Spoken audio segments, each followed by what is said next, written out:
Hey, teachers, welcome to Teacher Business Buzz, the only daily business show just for teachers. Are you missing clues to your superpower? Your superpower is your specialized knowledge or skill set that you could teach others and turn into a profitable online membership business. This week, we are bringing you a 5-part series all about making sure that you are not missing clues to your superpower. And today is part 3. Hi, I'm Tiffany, and I am the co founder of teacherbusiness.com along with my husband, Dwayne. I've been a K 12 teacher and administrator for 25 years and the host of a top 10 charter school podcast. And I started selling products on TPT way back in 2011. And this led me to just dedicating myself to mastery as a teacher. Can you relate? I was obsessed with trying to just create this perfect Pinterest worthy classroom, right? And so back then, when I started on TPT, I actually became a big consumer of TPT. I started consuming a lot of TPT products and using all of these resources in my classroom. They were so fantastic. And I just loved what teachers were creating. It worked and it looked beautiful. So I loved it all. And I just would implement all of these different resources. I was dedicated to becoming masterful at centers, but with that, I was shopping online all the time. I was always at Home Goods trying to find the perfect thing to go with my centers and use in my classroom. I was always buying things on TPT and printing them out and laminating them and cutting them. Like every day when I would come home from school, I would just spend the whole evening prepping in my living room. So I'm not sure if that resonates with any of you, but I always just had stuff on the floor. I had my own like paper chopper at home, my own laminator, just everything. And I was prepping. The problem with this is that I realized that 99% of my time was spent on prepping lessons and things for my classroom. And it felt like only 1% was spent on actually teaching the students the lessons. So I felt like I was working way harder than any of my students. So I just started to say, okay, I got to do things a little bit differently, or I am going to burn myself out a little bit. So I started asking myself these two major questions. The first one was, am I doing this for them or for me? The little perfect thing at Home Goods or the exact turn in basket for their homework, was that for me or was that for them? So I started using that as a qualifier for should I or shouldn't I do something? And then the second thing was, is it necessary in order for them to learn? Was the perfect turn in basket necessary for them to learn? No, it actually had nothing to do with them learning. Whereas there were other things that I should be spending my time because it was really necessary in order for them to learn maybe that phonics skill or to really understand a math concept. So I started using these two guiding questions. And as a result of this, I just made some other changes. So I took the idea of finding the perfect heart-shaped little counters for the Valentine's Day center, and I just said, "You know what? I'm only just gonna use my red and yellow counters that I have in my classroom that are my easy go-to." Because if you get something that's super cute and super specialized, that's the thing that's gonna get lost. You're not gonna have enough pieces. When you go to do the activity, you have to download and print and cut and laminate, like all the things. And I just had to cut that out and say, okay, I'm going to let that go and replace it with just the counters because that's not going to impact the learning.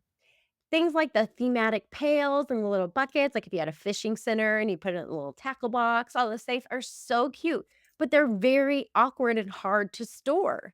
And so I found that by standardizing my system for how I was storing my centers, that number one, they were all contained in the same type of container. I use these standard, like oversized manila envelopes, and I use the same system for all of my centers. And then number two, it was way less bulky. So I could just really stack them behind one another in a milk crate and access them all really easily. So these were some of the changes that I started to make. Why am I telling you this? Because I want you to see how these led to results that have now impacted my business. And these were the clues that let me know what my teacher superpower was so that I could eventually recognize that and turn my superpower into a business. So, when I was doing all of this, what I really realized is that I had a knack for simplifying and standardizing and systematizing. And that knack has led me to create simple rinse and repeat systems that I now use in every aspect of my business. And so, my real superpower now is that I can coach teachers on how to create rinse and repeat systems in your own classroom so that you can free up some more time and energy to focus on what matters in your classroom, but also free up some more time and energy to work on your business. And when you're really consuming all of your energy with things like finding the perfect turn in basket at Home Goods or downloading that printable one more time just to get that one piece, you're not allowing yourself the bandwidth, the time, and energy that you need to focus on the important things. And to me, those important things are maximizing your relationship with your students so that you can really be tuned in as a teacher. And then number two, coming home with enough energy and excitement left so that you can focus on your business.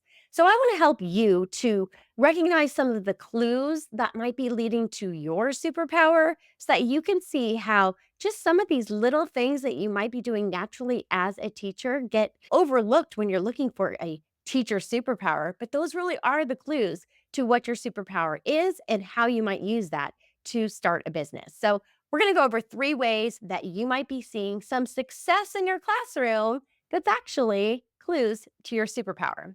So, number one is the ability to let go. When you are doing something new, when you're learning something new and you're getting better at a skill, you have to let go of the old ways of doing something.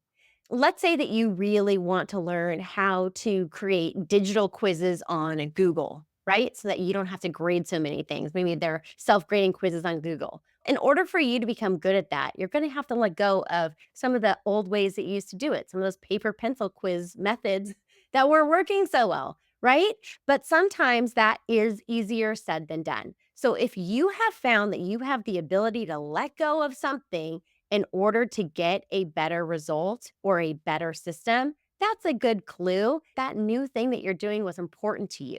And so that could be part of your superpower. So don't overlook your ability to let go of something in order to do something else better. When you're willing to let go of X to do more of Y to get Z results, that thing is important to you, and that could be part of your teacher superpower. All right, number two is look for the things that gravitate you towards mastery. And by this, once you start getting a taste of it, you just want to do more and more of it. In keeping with that Google quiz example, you find yourself then making Google quizzes for math and making Google quizzes for science, or maybe you want to make a Google quiz for your parents' survey. When you start doing things over and over again, and you're practicing and you're honing your skills and you're trying to get better and faster and create a method and a system for what it is that you're creating, that's a good clue that this might be something pretty special that you have. And this could be your teacher superpower and maybe even something that you turn into a profitable business idea. Number 3 is look for where you're getting results, right? If you were using all paper pencil quizzes and now you've transitioned successfully into self-graded Google quizzes, that's amazing, right? And if you keep getting those results over and over again, that's a clue that you now have a skill set that is a specialized skill set. And if you can give those results to another teacher, even better, either creating quizzes for them to help give them the results or teaching them the skills to do the same, that's a good indicator that might be a teacher superpower that you could turn into a business. All right, and here is the bonus. If it makes your life better or different. And I am guessing if you went from hand grading paper pencil quizzes for 30 students and then you went to a Google self grading version, your life probably got real better and real different real quick.